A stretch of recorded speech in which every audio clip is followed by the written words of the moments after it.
Low here. Come on out, kids. The water's fine. Robin's here. Going independent.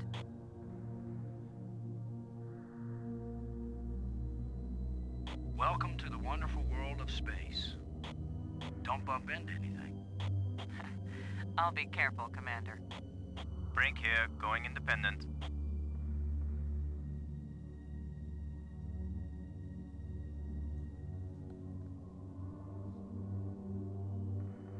Howdy, Brink. Welcome to the place where geology and astronomy meet. A professor once told me, astronomers are geologists with clean hands and a squint.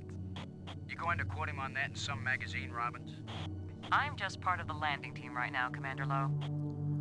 Welcome, folks, one and all, to Let's Play The Dig, a game developed and published by LucasArts in 1995 for the PC that utilised the Scum video game engine. The Dig is a science fiction point-and-click adventure game that, unlike many of the other LucasArts games that came around the same time, has a more somber and serious tone attached to it, as opposed to the more light-hearted comedic moments of games like Sam and Max. However, in my opinion, what this game loses in its comedic touch, it most certainly gains in its atmosphere, that is generated by the pretty fantastic introduction and the musical score, as well as the fully voice-acted dialogue and the actual plot of the game. There are two particular voice actors to note in this game, and the first one is Robert Patrick, and the second one, as far as I know, is the earliest, as far as I can see, voice acting credit in a video game for Steve Blum. If he's actually been in the game before then as a voice actor, please let me know.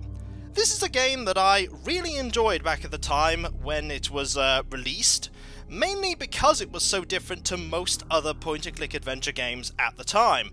And although it's a little hazy in my memory, a lot of it is still pretty firmly lodged in there, and I think it's time to finally re-explore and revisit The Dig.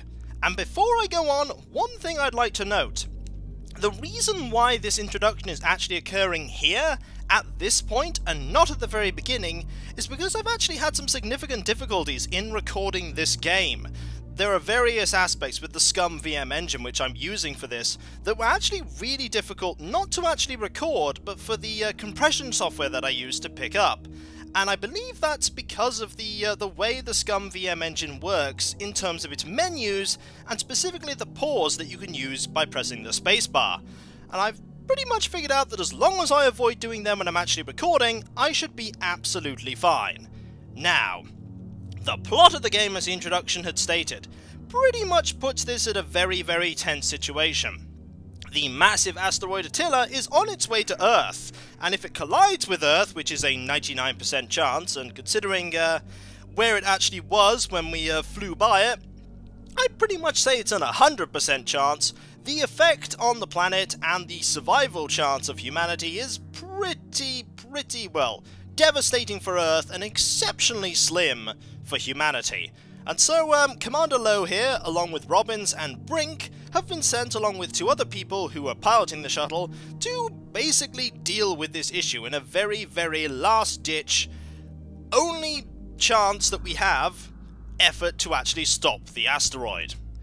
Now, we may not have very much in our inventory. We actually have a little in our inventory. We have the penultimate, an arming key, and a flashlight. Let's look at all these. This is my penultimate personal digital assistant. Now, what you'll notice there, which I think is a very nice touch, is while there's the radio static sort of communication between the astronauts on their communicators, when he's actually examining stuff while in the spacesuit, there isn't that sound effect, which is a nice piece of attention to detail, something that this game has a lot of. It's the arming key for the explosives. Ah, so we're bringing explosives, and as Brink said, the objective is not to blow Attila to pieces, so I presume there's some sort of stabilizing of an orbit going on here would be my best guess. And in fact, that's exactly what they're planning to do, to knock Attila into a stable orbit around the planet. Standard issue flashlight. We'll be using that quite a bit. We can also look at various things around here. It's a free-fall NASA tool chest containing this mission's equipment. It's affectionately known as the Flying Pig. Well, it's certainly going to have everything that we need. There is also various directions that we can go, like the asteroid itself that we can just examine. Let's do that. The main objective of our mission. Yep. Let's have a look at Robbins and Brink before we talk to them. That's not very descriptive, Lo. Yeah, I don't think we're going to get much of a description there. We're going to want to talk to them before we do anything. This game, being a point-and-click adventure game, is very dialogue-heavy. Let's get started on it. Robbins, this is Lo. Do you read? Robin's here. I read you. The dialogue in this game works by actually, various choices presented in these boxes, and I believe at one point you'll be able to scroll through them. It also, changes the colour of the actual icons when you've actually talked about something before, so that you don't actually, go over dialogue repeatedly that you've already talked about. So let's just ask a question. Getting anything juicy for your first article? I'm not writing my article right now, Commander Lowe. Indeed she isn't. Right now, as she said, she's just one of the actual team. Have you looked up at the Earth yet, Robbins? Oh, is that big blue thing the Earth? Yep, yes it is. You can actually ask Robbins about Brink, because at the moment it's only a one-way communication, as in Lowe and Robbins and Lowe. Brink can't currently hear this conversation at all, such that space is. What do you think of our archaeologist, Brink? I'm very impressed with his experience. He headed the U.S. Geological Survey team that mapped the surface of Venus. You'll be taking a close look at the asteroid to make certain the detonation points they've chosen are suitable. That is a very important thing to do, and also as you can see there, the icon has now turned blue, which means we've already talked to her about this, so if we click that again, we'll know that we've already discussed this topic. See that big tool chest? We call it the pig. I've logged 100 hours working with every tool in the pig, Commander Lowe. Well, looks like we don't need to mention that. She knows pretty much what she's doing. Low out. Now, we can't talk to ourselves, which is a shame, because I'd like to see the dialogue choices there. Let's talk to Brink. Low to Brink. Come in, Brink. Brink here. I read you. Let's see what you have to say. Are you getting a good look at the asteroid, Brink? I have hardly looked at anything else, Commander. That is not very surprising for Brink. Happy to set foot on a new world, Brink? Attila is a very old world, Commander. It is merely new to us. Brink is one of those kind of people. The people who are going to correct Lowe basically all of the time. I hope that doesn't get annoying throughout this game, and I hope the characters don't find it annoying either. Disclaimer, the characters might start to find that annoying. Maybe. Who knows? What do you think of our star reporter? Very unorthodox, bringing a reporter on a space mission. But she is very capable, and she writes interesting stories. It's pretty clear there that Brink does not like Robbins. I think I'm going to take that conclusion there. Everything okay with the pig? Everything's fine as far as I can see, Commander. Miles can tell you more than I can.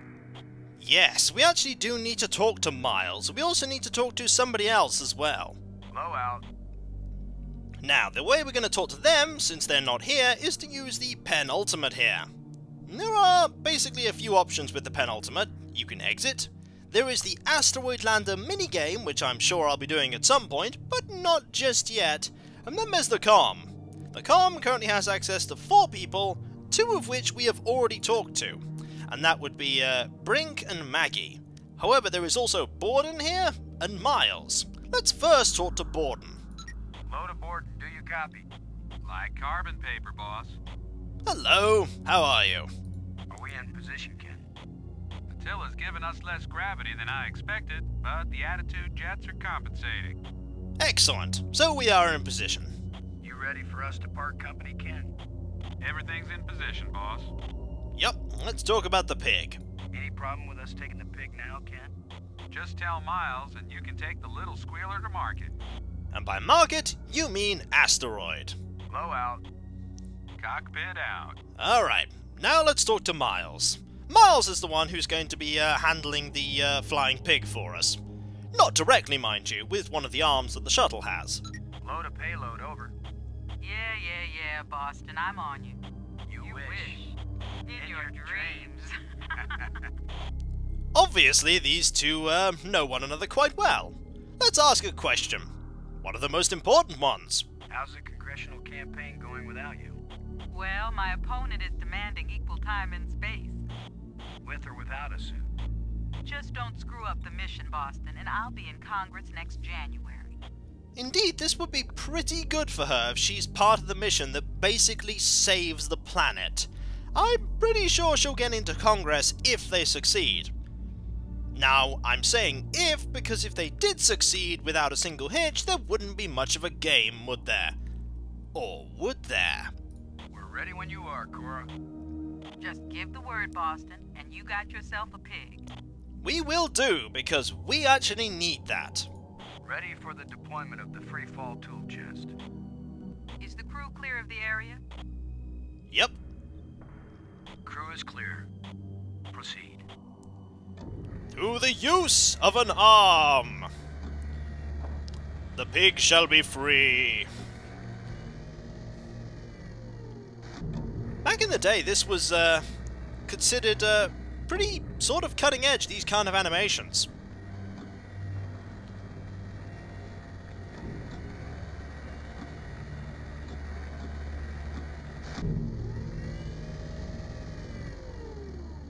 Everything fine with the pig, Cora? Looking sweet, Boston. You just be good to my baby.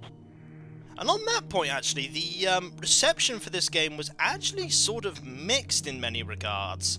Some people thought that the game looked really nice, and other people thought it didn't, and some people thought it was written very well, and other people thought it didn't. It sort of received a kind of positive to mixed reviews when it came out. I personally think that at the time it looked absolutely fantastic. Very clear graphics for the actual characters and the actual places that they are. Right now, however, we have this flying pig. We should probably look at this flying pig some more. Let's have a look. It's the pig. It is. Let's actually move it, because we're not actually going to get very far with the pig here. We actually need to move it to the asteroid Attila. Load a landing team. I'm taking the pig down to the surface. Follow me. You be good to my baby, Boston, you hear me? We'll be back soon, Cora. Try not to miss me too much. Blow out. And off they go. Here indeed is the asteroid, and we can just look at space. Let's just look at space, shall we, for a little while? Lo doesn't have much to say about space. Load a Brink. Come in, Brink. Brink here. I read you. We could ask another question. Have you noticed anything unusual?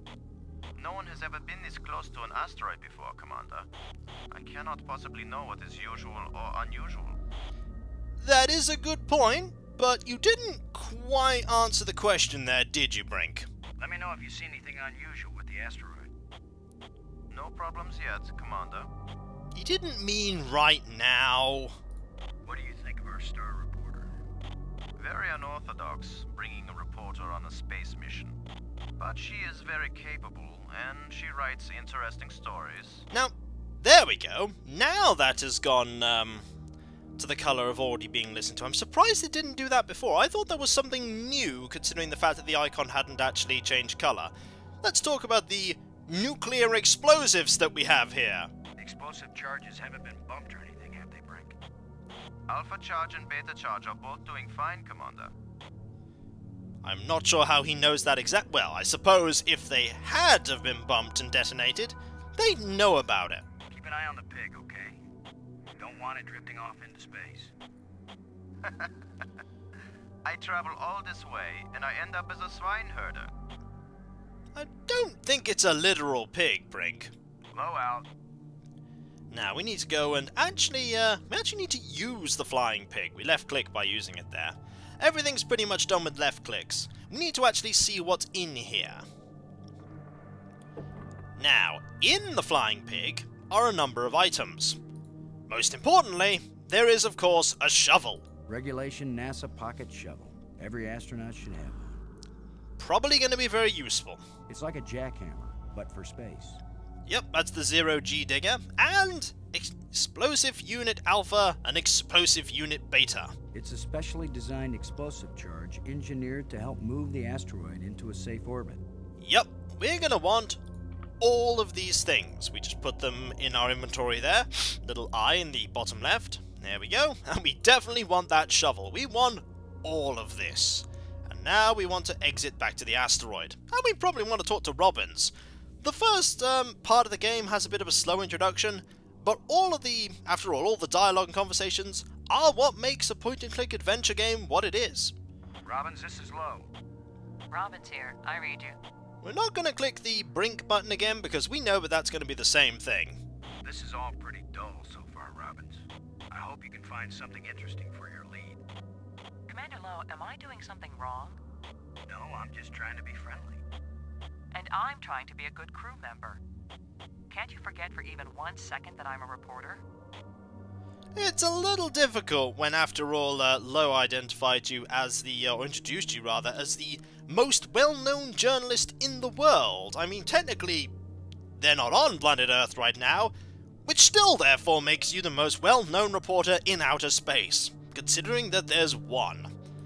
Some people get vertigo when they realize that they're hanging upside down 200 miles over the ocean. Do some of them throw up? Is that what you want me to do? I thought it was something you might want to write about. I actually had a pretty good career as a writer before I had you to think up ideas for me, Commander. Well, he's just coming up with some ideas. Kind of strange thinking of nuclear explosives as precision instruments, isn't it? I think it's a nice change, compared to thinking of them as weapons. Oh, I see. That's your story angle. Nukes to save the world instead of destroy it. That's way too long to be the headline, Commander. More likely it'll be Nukes Save World. Or maybe Nukes Blast Attila off course. I thought it would be space aliens plot to abduct astronauts, destroy Earth with giant rock. Apparently my career is amusing to you, Commander. Why is it I can tease everybody on this crew except you? Because they know you like them, Commander. I like you, Robbins. No, you don't. That was an interesting exchange. So, there's a little bit of tension there, it seems, between Lowe and Robbins. I'm sure that'll iron out as it goes on. I hope, anyway. I'll bet you make the pig the hero of the story, Robbins. So far, it has the most attractive personality. I was making a joke, Robbins. I know, Commander. So was I. Right. We need to actually do a few things first before we can do anything with the explosive charges. We actually need to find out where they go. Low out. And we're not going to find that out by basically talking to Brink and Robbins. We're going to need to talk to our payload specialist, and that would be Miles. We could talk to Borden a little. We might as well. Load aboard, do you copy? I'm here, boss. Let's see what he has to say. You're saying Attila is less massive than we expected. Hey, maybe Attila's nothing but a big old bubble. How do we know what's inside an asteroid? That's a good point, and also very ominous. Reading a good book while we're working hard? Watch it, boss. I could live without you. Yeah, but you'd miss me, Ken. What about the nuclear explosives? Probably going to say that we should talk to Miles. Give us the go-ahead on the explosives, Ken. Plant Alpha charge in Quadrant 2. Make sure you get it on a level surface so Attila blows in the right direction. Fair enough. So, Quadrant 2. How's our little piggy? Ugly as ever, but Cora might have a different opinion. Right, that's pretty much everything we need to talk to him about. Low out. Cockpit out. And now we should briefly talk to Miles, I think. As I said, this game has a bit of a slow start, but it most certainly picks up after a little bit. The intro most certainly is a very self-contained thing in its own way. Load a payload, over. Miles here. What do you have to say? I just want you to know you've got my vote, Cora. Till my opponent offers you more money. Are you so sure about that? I'm pretty sure that, Lowe will vote for you. I'll miss you when I can't take you with me on missions like this. Don't get sentimental on me, Boston. Besides, there won't be any more missions like this. That is true. Well, at least we hope there won't be any more missions like this. By the way, you know that asteroid that we stopped? Yeah, there are like 17 more coming. how's the shuttle? Oh, it's gonna take about another 3 or 4 months to tune up. Why? When are the asteroids gonna hit? 10 minutes, and then the Earth was destroyed. How are we looking, Cora? Taking a grand tour before you get to the target site, Boston? No, we're just, making sure everything's okay. Kind of hate to leave your baby here on the surface, Cora. I'm not sentimental, Boston. My little piggy's got a job to do. What if it fries when the nukes go off? I can already smell the bacon. Not quite sure it's made of bacon, or anything that will make bacon. After all, it is made of metal. Low, over and out. So we're going to have to head over to Quadrant 2. We have to find Quadrant 2, I think. Quadrant 2 is not there right now, but there are various bits of space that we could go and explore. So, when we come back, folks, it may be a slow start, but you can't be too careful when you're trying to blow an asteroid off course to save the planet. Could imagine if they were just like, we're in a hurry, quick, just throw them on there and boom! Good news is, we've stopped Attila from crashing into the Earth. The bad news is, all the tiny mini Attilas are now crashing into Earth, and humanity has been destroyed. Except the 5 people that were in space. And Keith. Because Keith saw all the tiny shards coming and hit. Because in fact, Keith was probably the one that spotted the asteroid in the first place. Before the station in Borneo. Just saw it about 3 months previous. So, when we come back, folks, we'll go and plant that first charge. And who knows what might happen after that? Who knows? After all, asteroids are tricky things. Tricky things indeed. So I'll catch you next time, folks. And I'll see you then. Later.